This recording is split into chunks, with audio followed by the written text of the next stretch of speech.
I'm Lauren Bishop, 33 years old, and I still remember every breath of that moment when my mother stood at the head of our family reunion.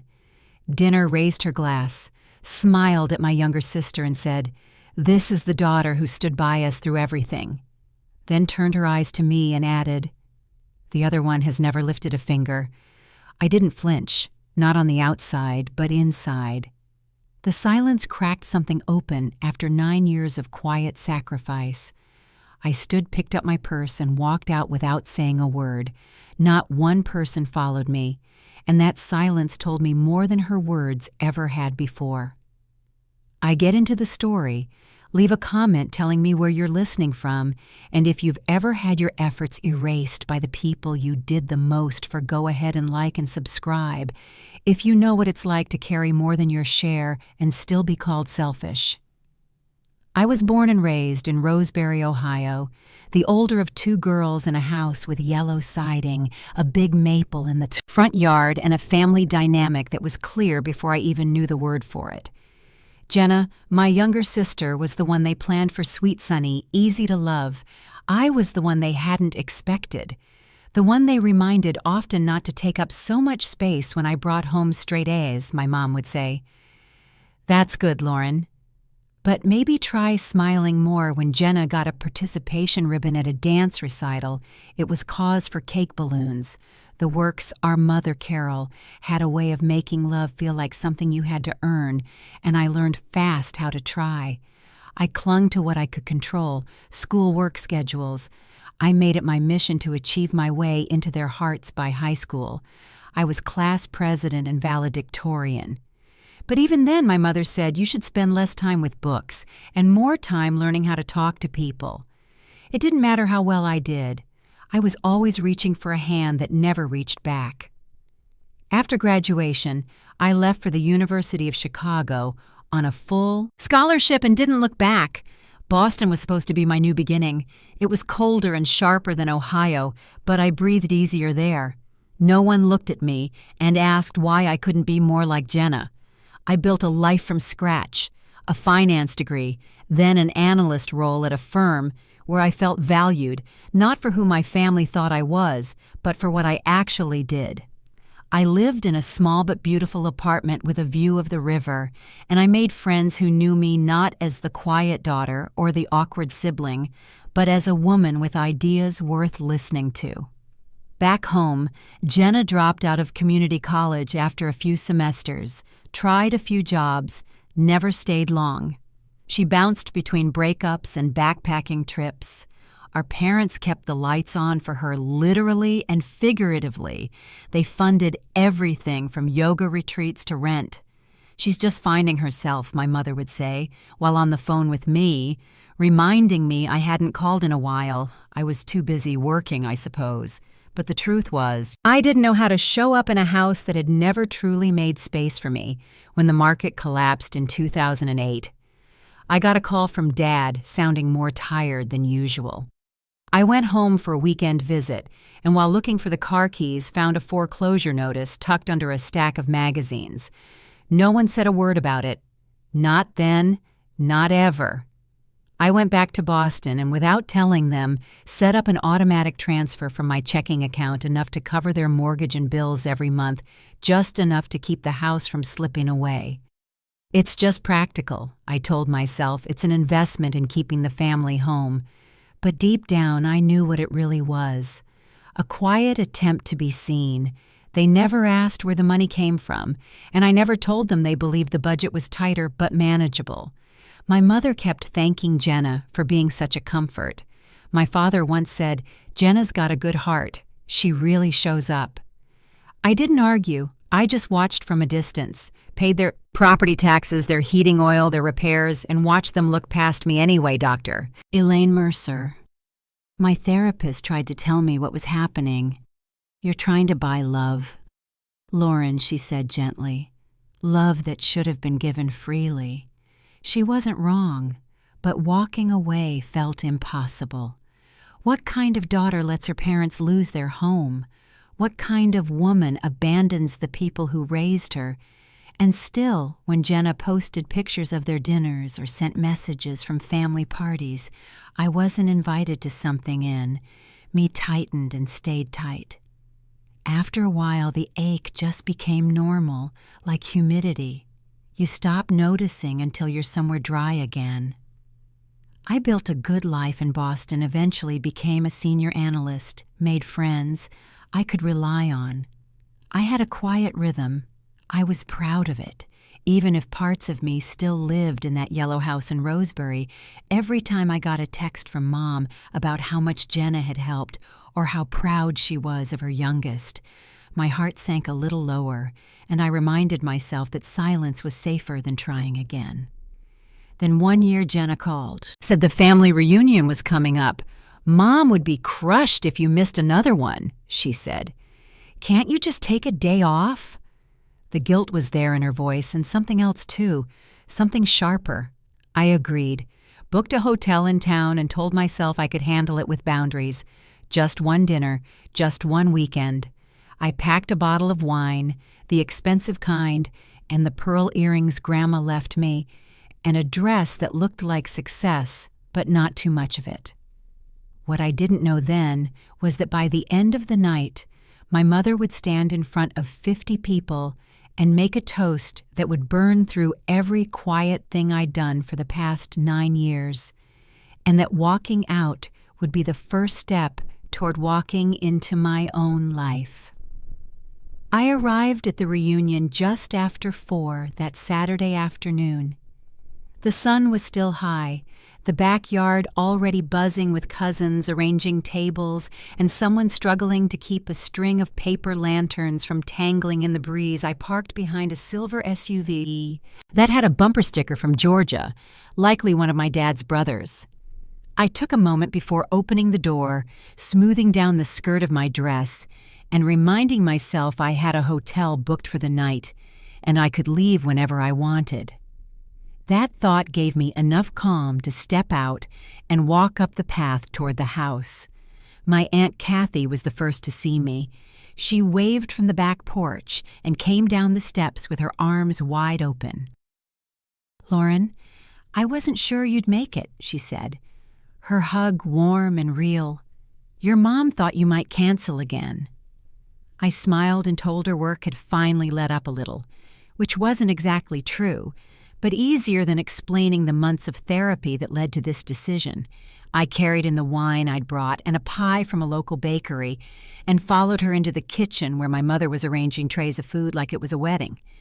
She didn't look up right away, just motioned toward a bowl on the counter and said, "The potato salad needs stirring, no greeting, no welcome, not even a glance." "Hello to you too, Mom," I said as lightly as I could. Setting down the wine and reaching for a spoon, my dad walked in. A moment later, gave me a quick one-armed hug and launched into an explanation of the new grill he'd bought last month. "Stainless steel double burners came with a smoker attachment," he said proudly. I nodded and asked him where he'd set it up. He motioned toward the back deck and offered to show me. Later, his smile didn't quite meet his eyes. Jenna arrived close to 5, driving in from Cincinnati in her old hatchback. She stepped out wearing a sundress and new highlights that caught the sun like gold foil. The moment she walked into the house, people lit up. Mother clapped her hands and pulled her into a hug. "Sweetheart, you're here." "Finally," Jenna laughed. "Sorry, traffic was awful. I didn't mean to be so late. You're here now." "That's what matters," Mom said, brushing a strand of hair from Jenna's face like she hadn't just handed me a mixing spoon. 5 minutes earlier, I kept myself busy through the afternoon, helping set up tables, arranging folding chairs, checking coolers for ice. The backyard slowly filled with voices and music plates being passed, and kids running around with juice boxes. I smiled when appropriate and drifted between small conversations, mostly with cousins and their spouses. My cousin Allie found me near the garden. Later in the day, she handed me a soda and leaned in. "Heard your mom telling Aunt Kathy that Jenna got them through the hard times." After your dad lost his job, she said with a tight smile that she checked in every day and always made them feel cared for. I raised my eyebrows but didn't respond. Allie took a sip from her drink. I guess 9 years of bank transfers don't count if you're not calling every Sunday. We both laughed, but it was a bitter kind of laugh, the kind that sticks in your throat. Remember the quilt? She added after a pause. You spent all summer making it, and your mom told everyone Jenna had done it because she'd picked out the fabric. I nodded. She had great taste in patterns, I said, and Allie rolled her eyes. Yeah, and 0 stitches in her fingers as the sun dipped lower and the sky turned golden. The backyard glowed with string lights. Someone turned on soft music and trays of food were brought out for dinner. People settled in at long tables covered with checkered cloths. The chatter turned warm and familiar. Photos were passed around, stories told, babies held and praised. I sat beside Allie and her husband and tried to keep my answers simple. When people asked about Boston or my job or whether I was seeing anyone yet, Jenna floated through the crowd as if she'd been born to host these things, hugging aunts, offering to help carry plates, telling stories that made everyone laugh. At one point, I heard our mother mention how Jenna had just been promoted at her boutique. She's always had an eye for fashion, Mom said proudly, and now she's thinking of going back to school too, Dad. Patted Jenna's shoulder and said, It's never too late to find your path. I thought back to when I told them I'd been accepted to grad school, and my mother had asked if it would make me too intimidating to men. The toasts started. Once dessert was served, Uncle Frank stood first, raising his glass to the memory of relatives who couldn't be there. Cousin Melanie shared that she was expecting her second child. The clapping was loud and joyful. Then my great-uncle Norm gave his annual speech full of rambling memories and gentle humor. My father stood next, thanking everyone for coming and saying, "Family's what keeps us steady when everything else gets shaky." He kept his words vague like he always did, staying in the safe zone where no one felt left out or called out. Then my mother rose, glass in hand, her smile poised and her back straight, like someone about to present an award. "I want to raise a toast to my daughters," she said. The hum of conversation faded, and I felt my shoulders tense. "Motherhood has been the greatest joy of my life," she continued, watching them grow into strong women, "has been a blessing." She turned toward Jenna. "First, Jenna has been our light. She's been there for us in ways I can't even describe. Always calling, always showing up with a smile. She stood by us when we needed her most." Jenna beamed under the praise, her eyes glossy and her smile wide. "This is the daughter who has always loved us," Mom said, lifting her glass higher. Then she turned her gaze on me. "Not cruel, just cold. The other one," she said, "has never lifted a finger for this family." It wasn't just the words. It was the way she said them, soft and final like a verdict. 50 faces turned toward me, a few surprised, a few confused, most unsure where to look. The noise of children playing in the yard felt far away, like another world altogether. I didn't say anything. Not at first. The words sat in the air, solid and undeniable. I thought about the mortgage payments, the insurance premiums, the years of keeping them, from losing their home without ever asking for thanks, or even a mention. I thought about the calls I didn't get, the holidays I spent alone in Boston, the quiet way I kept showing up without being seen, and then I stood, smoothed the fabric of my dress, and picked up my purse. "Thank you for the evening," I said, my voice even. "It's been lovely." I nodded at Allie and a few others who met my eyes, then walked away. The conversation behind me stalled, then stuttered, then picked up again, but no one followed. Not my father, not Jenna, not even an aunt to ask if I was okay. I walked to my car with measured steps, unlocked the door, and sat behind the wheel for a moment before driving away. The lights in the yard shrinking in my rearview mirror, I reached the hotel. In silence, the room dark except for the streetlight filtering through the curtain. I didn't turn on the television or check my phone.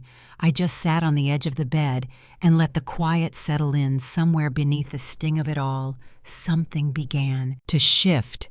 Not relief, not yet, but something close, something that felt like the first exhale after holding your breath too long back at the hotel. I sat for a long time without turning on the lights. The hum of the air conditioner filled the quiet, and the weight of the evening began to press in around me. I hadn't cried, not during the toast, not during the drive, and not even when the door clicked shut behind me. But now, sitting there in the half-dark, I felt something inside me loosen. I walked to the bathroom and turned on the hot water, letting the steam build as I opened the small lavender bath salts I'd packed from home. The scent rose slowly, calming and clean. I undressed in silence and lowered myself into the water, the heat settling into my shoulders where the tension always lived. I closed my eyes and let myself breathe without holding anything back. When I finally stepped out, the mirror was fogged and the room smelled like sleep. I pulled on a cotton robe from the closet and lay down on the bed, not to sleep, but to think. I turned off my phone without checking the screen, letting the calls and messages pile up. Without me, somewhere back at the house, they were reacting, maybe even arguing. But for the first time in a long time, it wasn't mine to fix. I thought about the years that brought me here, 9 of them marked not by birthdays or holidays, but by bank statements and scheduled transfers. I'd kept a quiet tally in my mind of what I'd paid each month, enough to keep the house theirs. The lights on the insurance current, even when I had my own bills, student loans, medical expenses. Things I pushed off so theirs wouldn't fall through the cracks. I remembered the conversations where they praised Jenna for dropping off groceries or calling on Sundays, and how I stayed silent through all of it thinking maybe someday they'd know. Maybe it would matter enough that I had shown up in the only way I could from a distance, with consistency and no strings attached. Dr. Mercer had warned me. During one of our early sessions, "You're paying for a relationship that should be free," she said gently. "And in doing so, you're protecting them from consequences they might need to face." At the time, her words felt too sharp, but now I saw what she meant. Every payment was a cushion, softening a reality they refused to acknowledge. Lying in bed, I thought about how my mother looked when she raised that glass, her smile perfectly in place as if she believed every word, and maybe she did. Maybe she had rewritten the truth so many times she could no longer separate memory from narrative. I thought about my father, too, sitting beside her quiet as ever, choosing peace over truth, the way he always had when I finally slept. It was deep and still, the kind of sleep that only comes after something breaks open. The next morning, I ordered breakfast to the room and took my time eating eggs and toast with the TV playing quietly in the background. Then I turned my phone back on. 22 missed calls, 37 messages, and 5 voicemails. I read the messages, first quick glances to get the tone. Jenna had sent a flurry of texts beginning with, "How could you embarrass Mom like that?" and ending with, "You always make things about you." My dad sent one simple message, "Please call when you can." A few cousins had written too, mostly checking in, asking if I was okay or what had happened. Then I listened to the voicemails, Jenna's voice sharp with disbelief. "I can't believe you walked out during Mom's toast. Do you know how upset she is? You always pull this kind of thing." Dad's message was gentler. "Cass, your mom didn't mean it, the way it sounded. Please come back. Let's talk as a family." There was one from Aunt Kathy, too. "Honey, I don't know what happened, but that wasn't right. If you need anything, call me." The last message came from my Aunt Marilyn, who rarely involved herself in family conflict. Her voice was calm but curious. "Lauren Stephanie told us something after you left about the house, and how you've been helping your parents. Is that true? Please call me when you're ready." I think this is something we all need to understand." Then, Stephanie's voice filled the speaker. "Lauren, I'm so sorry if I overstepped after you left. I told everyone what I saw when I visited you in Boston that time, the bank records, the transfers. I didn't name amounts or anything, but people should know what's been going on. Call me when you're ready. It's a bit chaotic here." I remembered that visit she had come for the weekend during tax season and seen the papers on my desk. I told her the basics and thought she'd forgotten it. Apparently she hadn't. Now it was out in the open, but not from me, from someone else. Still, the truth was finally moving, and not just inside my own head. A few minutes later, my phone rang again. It was Aunt Marilyn. I picked up. This time, "Are you okay?" she asked before anything else, her voice steady. I told her I was tired, but fine. She paused, then asked the question straight. "You been covering the mortgage since your dad lost his job?" I said. Yes, without stretching the answer or softening the edges. She told me what had happened after I left, that the family started asking questions, and Stephanie had spoken up, that when confronted, my mom denied it flat out. But my dad admitted it quietly that Jenna seemed stunned either because she truly didn't know or because she'd believed something else for too long. Marilyn didn't say much after that, just that people were talking, that the story was shifting, and that she was sorry. It had taken this long for the truth to come to light. When we hung up, I sat there holding the phone in my hand, thinking about how strange it felt for everything to be finally visible as I packed my suitcase. Later that morning, I felt lighter, like something had finally settled, even if nothing had been resolved yet. When the phone rang again, it was my dad. This time, he didn't lead with apologies or explanations, just said, "We need to talk, all of us." "Can you come to the house?" I paused, then said, "No, not the house. I'll meet you at the Maple Street Grill in an hour."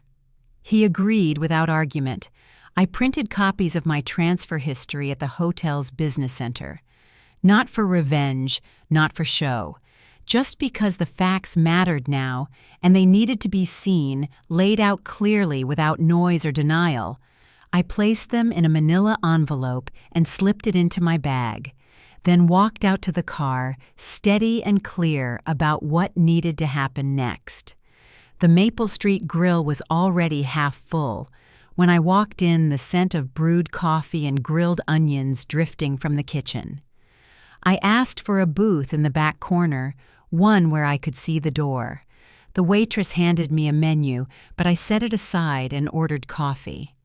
I placed the manila envelope on the table beside me, the weight of it small but certain. My parents arrived first.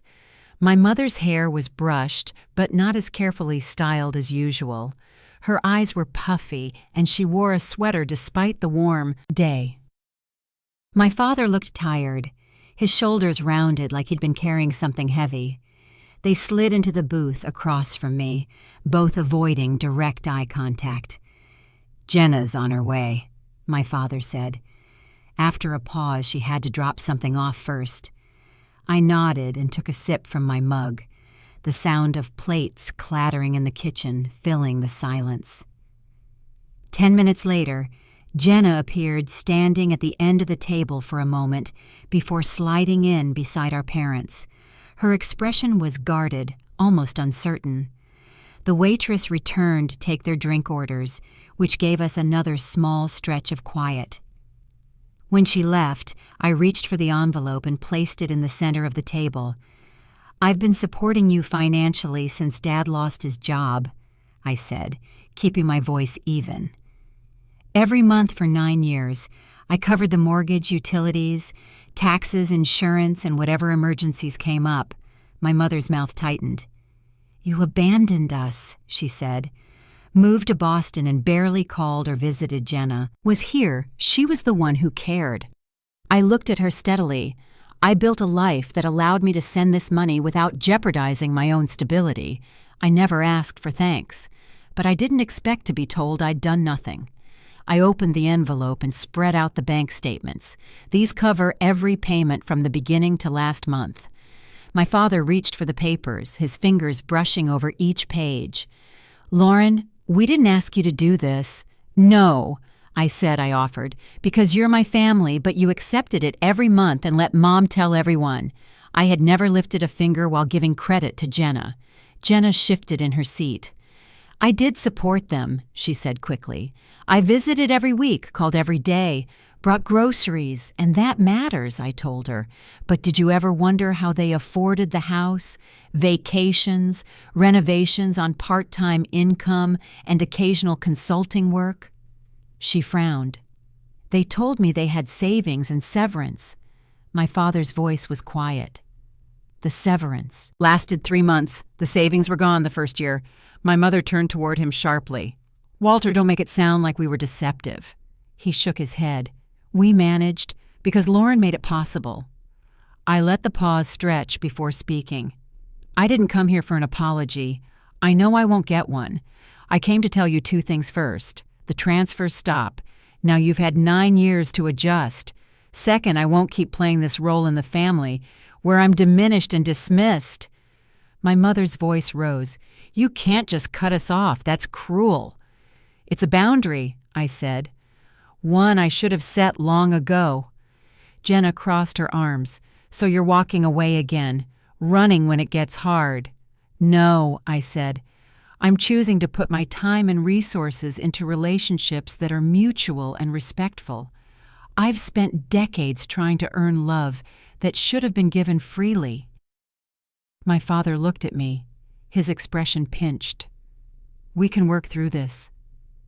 Families disagree, but we're still family. Being family should mean honesty and respect." I told him, "When you're ready for that, you can call me until then. I need distance." I gathered the papers into the envelope and slid it back into my bag. My mother stayed silent, her eyes fixed somewhere beyond me.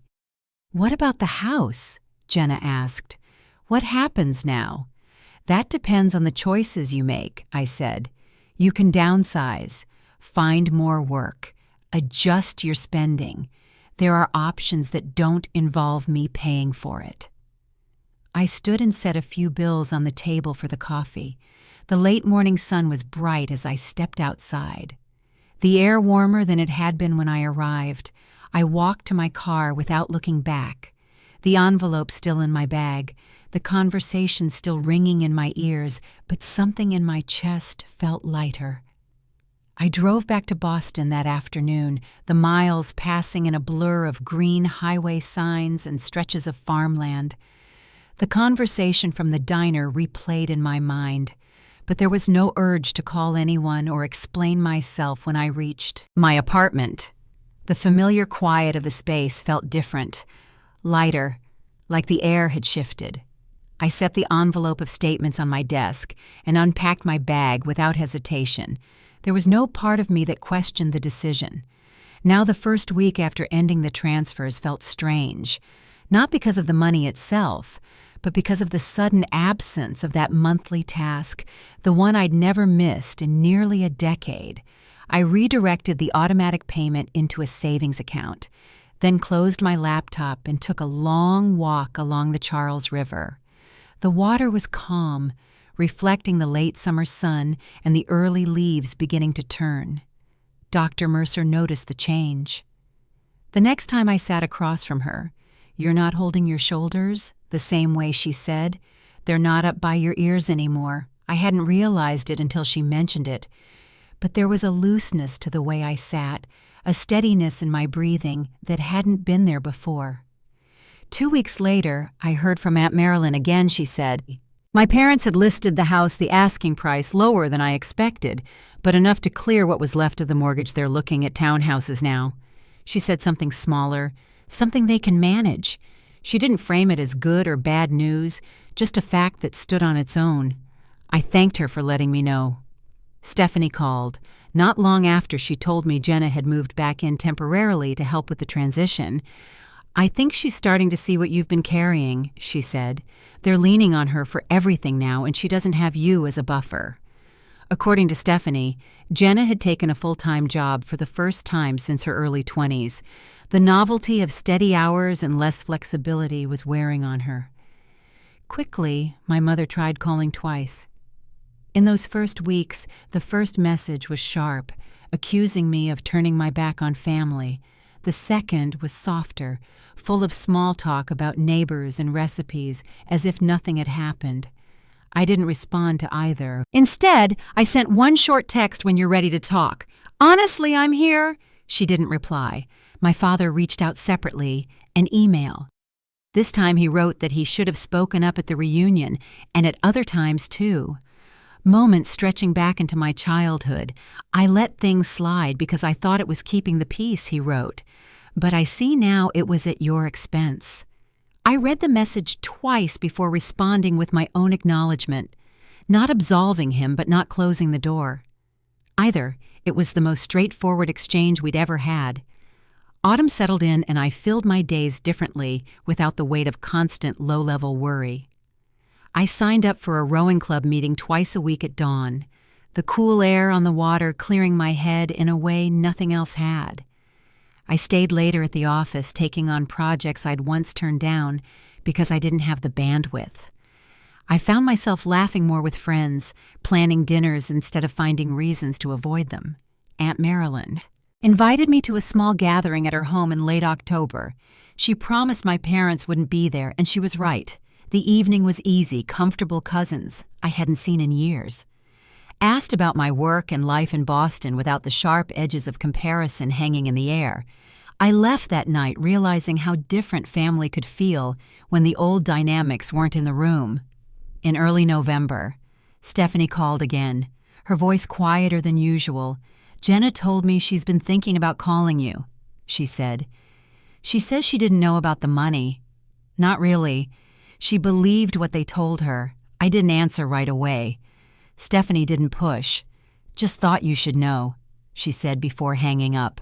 The first snow came in December, light enough to melt by noon, but enough to remind me the year was turning. I decorated my apartment for the holidays, invited a few friends over for a simple dinner. It was the first December in years I hadn't spent calculating how to balance family, obligations with work, and my own needs. When Christmas cards started arriving, there was one from my parents inside, was a photo of them in front of a modest brick townhouse with a small wreath on the door. No note, no message. Beyond Merry Christmas, signed in my mother's hand, I set it on the shelf with the others and let it be by January. I realized I hadn't thought about the old house in weeks. The picture in my mind had shifted to the river in the mornings, to the light in my apartment, to the sound of friends' voices around my table. I wasn't pretending the past hadn't happened, but it wasn't pressing against me every day. Then, one evening in February, my phone rang and Jenna's name lit up the screen. I hesitated before answering. Her voice was calm. "I didn't know, Lauren," she said about the money. I really didn't. She sounded tired, not defensive, not sharp, just worn. "What did you think was happening?" I asked. "I thought they were fine," she said. "Dad talked about consulting jobs." Mom mentioned promotions. "They didn't seem worried," she paused. "They made it sound like you just didn't want to be involved." I didn't answer right away. The quiet stretched between us. "I believed them," she said finally, and it was easier than wondering why they could afford things that didn't add up. There was no accusation in her tone, just a statement of fact. I leaned back in my chair, looking out at the city lights. "We were both playing roles in their story," I said, "but we can choose to stop doing that." She didn't respond right away, then said, "I don't know how to be your sister outside of all that. Maybe we start by being honest," I said. We spoke for a few more minutes before saying goodbye. It wasn't a resolution, but it was the first time in years the space between us didn't feel entirely closed off. When I set the phone down, I thought about how different the year ahead might be if I let that conversation be a beginning. Spring settled in slowly. That year, the air in Boston warming by degrees until the mornings on the river felt less like endurance and more like a quiet reward. I had fallen into a rhythm that felt sustainable. Work friendships, the early light on the water each week. I noticed how much more space there was in my days without the constant pull of my parents' needs. In April, my promotion became official. The email from senior management came on a Tuesday morning, and by that afternoon, I was in a conference room signing paperwork for my new role as Director of Financial Analysis. The pay increase was significant, but it was the sense of trust and authority that stayed with me. I thought briefly of the younger version of myself, still in Roseberry, wondering if she'd ever be enough later that month. Aunt Marilyn called to say she'd be in Boston for a few days visiting a friend. "I'd like to see you if you're free," she said. We met for lunch at a small place near the public garden. She looked rested, happier than I remembered. We talked about her work, her friend's new house. And then she asked gently if I'd heard from my parents lately. I told her only briefly through the Christmas card and a few unanswered calls they're adjusting, she said. "It's quieter there now." Her tone suggested it was more than just about the neighborhood. In May, Stephanie came for the weekend. She stayed in my guest room and we walked along the harbor before dinner. She told me Jenna was still in the townhouse but had been talking about moving out again. "She's been different," Stephanie said. "Less quick to take sides." She hesitated before adding, "I think she's starting to see the whole picture." I didn't ask for details, I didn't need them. Just knowing there was some shift was enough by early summer. I had booked a trip to Maine with friends from the rowing club, a long weekend on the coast, with nothing scheduled but sailing and fresh seafood. On the last evening there, sitting on the porch of a rented cottage, I watched the sun drop behind the water and realized I hadn't once thought about the old patterns and months. The space they'd taken up in my mind had finally been given to something else. When I got back to Boston, there was a small envelope in my mailbox. Inside was a note from my father written in careful block letters. "Thinking of you, proud of what you've built." It was signed simply, "Dad." No questions, no requests, just the words themselves. I set it on the desk in my study where it stayed for weeks. In July, I was at the market on a Saturday morning when my phone rang. It was Jenna, her voice steady. "Are you free for lunch next week?" "I'll be in the city for work." I agreed without hesitation. We met at a quiet cafe tucked between office buildings. She was already seated when I arrived, wearing a simple blouse and no makeup.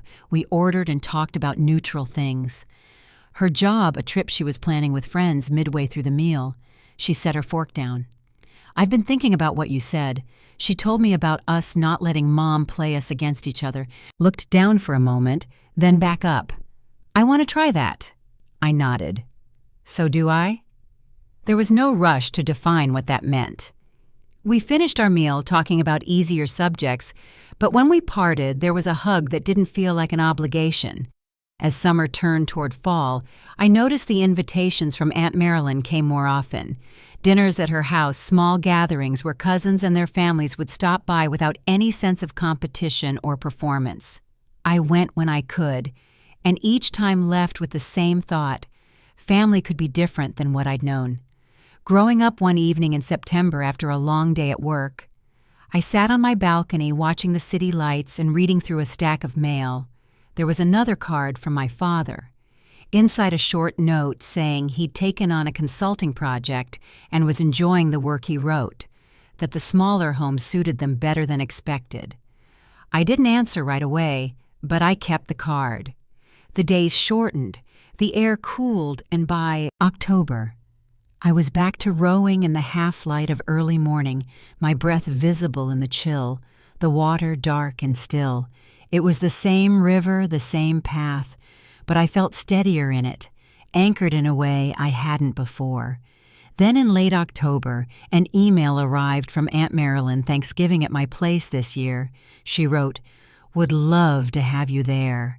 Your parents won't be attending, but several of the cousins will." I read it twice before replying that I'd think about it. There was time to decide, as the leaves began to fall in the city parks and the first frost touched the edges of the river. I realized that the year since the reunion had carried me further than I'd thought possible, and yet there were still turns ahead, ones I couldn't see yet. Thanksgiving came quickly that year, the leaves mostly gone from the trees and the sky holding that soft gray light that comes before winter. I decided to accept Aunt Marilyn's invitation, packing a pie from a bakery near my apartment and driving out. Morning of the holiday. The roads were clear and the air cool enough to keep the windows just cracked for fresh air. Her home was warm and bright when I arrived, filled with the smell of roasting turkey and cinnamon. A few cousins were already there, some in the kitchen helping others gathered in the living room with football on low volume. There were no sharp glances, no tense silences, just an easy hum of conversation. I handed Marilyn the pie, and she pulled me into a hug. "I'm glad you came," she said quietly before moving toward the kitchen. Over the next hour, more people arrived, laughter echoing down the hallway as coats were hung and children ran in and out of rooms. I found myself talking with Cousin Peter about his new job, and then with his wife about a trip they'd taken to Vermont. The ease of it all was something I wasn't used to in family settings. It felt unforced. Stephanie came in just before we sat down to eat. She made her way straight to me.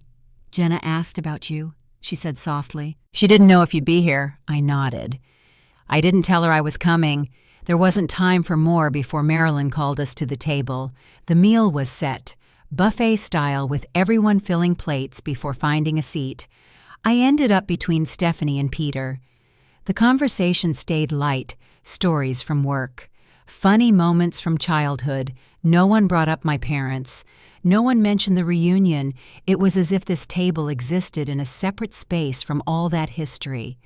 After dessert, Marilyn gathered a few of us in the den for coffee.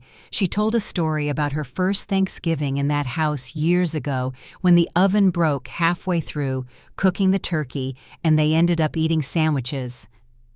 Instead, people laughed easily, and the sound stayed with me, even as the group began to drift into smaller clusters. Later, as I stood by the front window looking out at the quiet street, Stephanie came over. "You know," she said, "I think things are shifting a little bit more than you realize." She hesitated. "Jenna's been telling people she wants to make things right with you?" I didn't answer right away, but the words stayed with me as I left that evening. The porch light glowing against the dark December was busy with work, but quieter at home. I hosted a small gathering for friends the week before Christmas, cooking a simple dinner and watching snow fall outside the windows.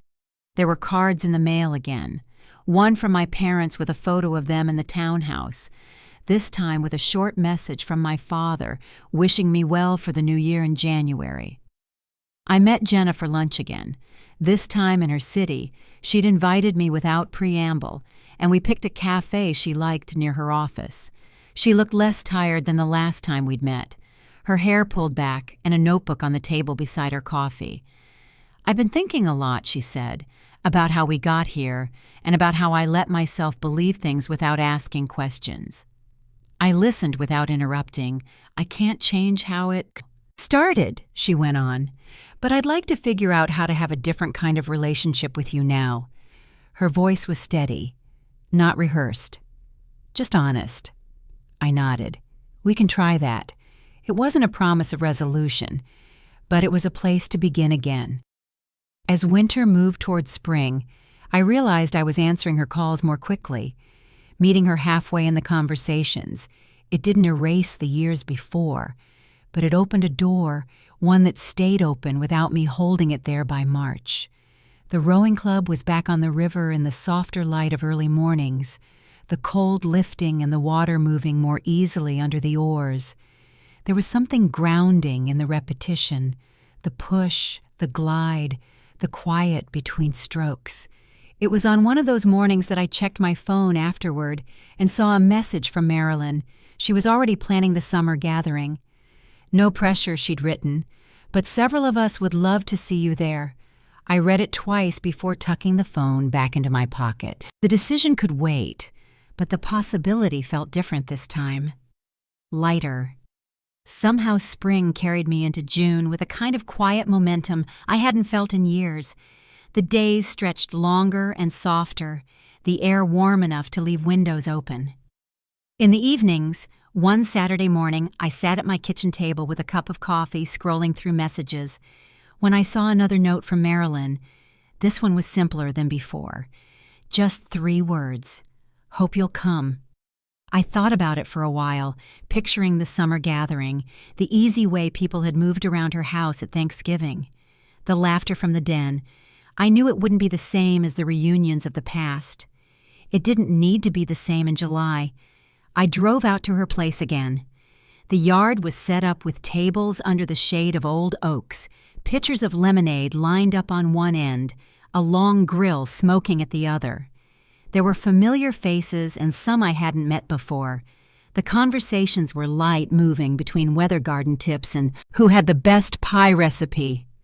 No one tiptoed around me, and no one pushed too close. Jenna arrived an hour later. She spotted me and came over, without hesitation. "I'm glad you came," she said, her smile small but steady. We talked a little about her work, a little about the heat of the day. It wasn't deep or heavy, just a natural exchange that landed gently between us. As the afternoon turned golden, I found myself standing with Marilyn, watching children chase each other across the grass. She touched my arm. "You've handled more than most would know," she said softly, "and you've done it with grace."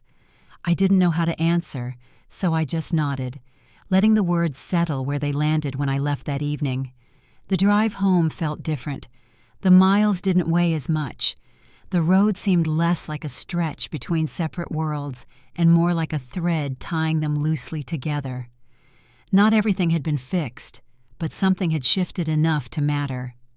Now, months later, I can see the slow change more. Clearly, the sharp edges of worn-down conversations come easier, and the silence between visits feels less like a wall and more like space to breathe. I'm not sure what the next years will bring, but I know I'll meet them with the same steadiness that carried me this far. Sometimes the biggest change isn't a sudden turn, but a long, steady walk towards something better. If my story leaves you with anything, I hope it's this. You can't control how others show up, but you can choose how you stand in your own life. And if you've walked a road like mine, I hope you've found or will find your own steady ground. Thank you for listening. And if this story made you think of someone in your life, share it with them. You never know how much a small bridge can mean.